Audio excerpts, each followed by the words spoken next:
Good morning friends. வரம் 360 YouTube channel. நான் உங்கள் ஆதிகேசவன்.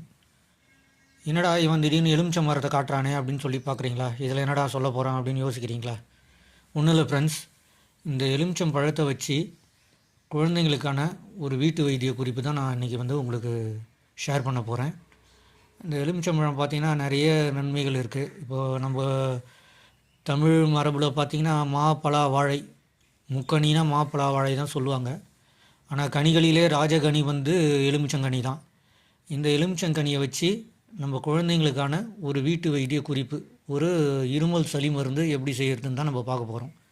இப்போ இந்த பனி சீசனில், மழை காலங்களில் அப்படின்லாம் பார்த்திங்கன்னா சின்ன குழந்தைங்களுக்கு பார்த்திங்கன்னா இம்யூனிட்டி பவர், நோய் எதிர்ப்பு சக்தி ரொம்ப குறைவாக இருக்கும். ஸோ அந்த மாதிரி குழந்தைங்களுக்குலாம் உடனே பார்த்திங்கன்னா சளி பிடிச்சிட்டு இருமல், தும்மல் அந்த மாதிரி தொந்தரவுகள் ரொம்ப ஜாஸ்தியாக இருக்கும். இப்போ அதுவும் குறிப்பாக இந்த சீசனில் ரொம்ப ஜாஸ்தியாக இருக்கும். ஸோ அந்த மாதிரி இருக்கிற குழந்தைகளுக்கு சளி பிடிச்சிச்சின்னு வச்சுங்களேன், மார் சளி பார்த்திங்கன்னா அப்படியே அடைச்சிக்கிட்டு இருக்கும் குழந்தைங்களுக்கு, அப்படியே கட்டியாகிடும் மாரில். அவங்க இருமும்போது பார்த்திங்கன்னா கொலன்னு சவுண்டு வரும். தூங்கும்போது ஒரு மாதிரி குருன்னு சவுண்டு வரும். தொடர்ச்சியாக நைட்டு ஃபுல்லாக இரும்பிக்கிட்டே இருப்பாங்க. குழந்தைங்க ரொம்ப சிரமப்படுவாங்க, தூங்க முடியாது. அந்த மாதிரி இருக்கிற குழந்தைங்களுக்கு இந்த எலுமிச்சம்பழத்தை வச்சு ஒரு இருமல் சளியை போக்கக்கூடிய ஒரு சின்ன வீட்டு வைத்திய முறை தான் நான் சொல்ல போகிறேன். இதுக்கு நீங்கள் என்ன பண்ணணும் அப்படின்னா, ஒரு நல்ல பழுத்த ஒரு எலுமிச்சம்பழம் எடுத்துக்கணும்.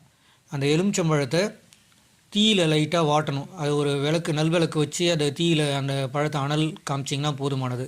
அப்படி இல்லைனா கேஸ் அடுப்பில் கூட அதை நம்ம தீயில் லைட்டாக வாட்டணும். வாட்டிட்டு அது கொஞ்சம் சூடு தணிஞ்சதுக்கப்புறம் அந்த பழத்தை அறுத்து அதனுடைய ஜூஸை முழுசாக புழிஞ்சு எடுத்துக்கணும். எலுமிச்சம்பழத்தில் இருக்க சாரை முழுசாக புழிஞ்சு எடுத்துக்கிட்டு அதில் ஒரு 2 கல் உப்பு அதில் நல்லா கலந்துக்கணும். கலந்துட்டு ஒரு டேபிள் ஸ்பூன் அளவு எடுத்து, கரெக்டாக ஒரு டேபிள் ஸ்பூன் அளவு, சின்ன குழந்தைங்கலேருந்து ஒரு ஃபார் எக்ஸாம்பிள் ஒரு பார்த்திங்கன்னா ஒரு 4-5 வயசு குழந்தைங்கலேருந்து ஒரு 10-12 வயசு குழந்தைங்க வரைக்குமே ஒரு டேபிள் ஸ்பூன் அளவு நீங்கள் அந்த எலுமிச்சம்பழ சாறு முழு அளவு டேபிள் ஸ்பூன் எடுத்து அந்த குழந்தைங்களுக்கு வெறும் வயிற்றில் கொடுத்தீங்கன்னா காலையில் சாயந்தரம் இந்த 2 வேளை கொடுத்தாலே போதும் ஃப்ரெண்ட்ஸ்.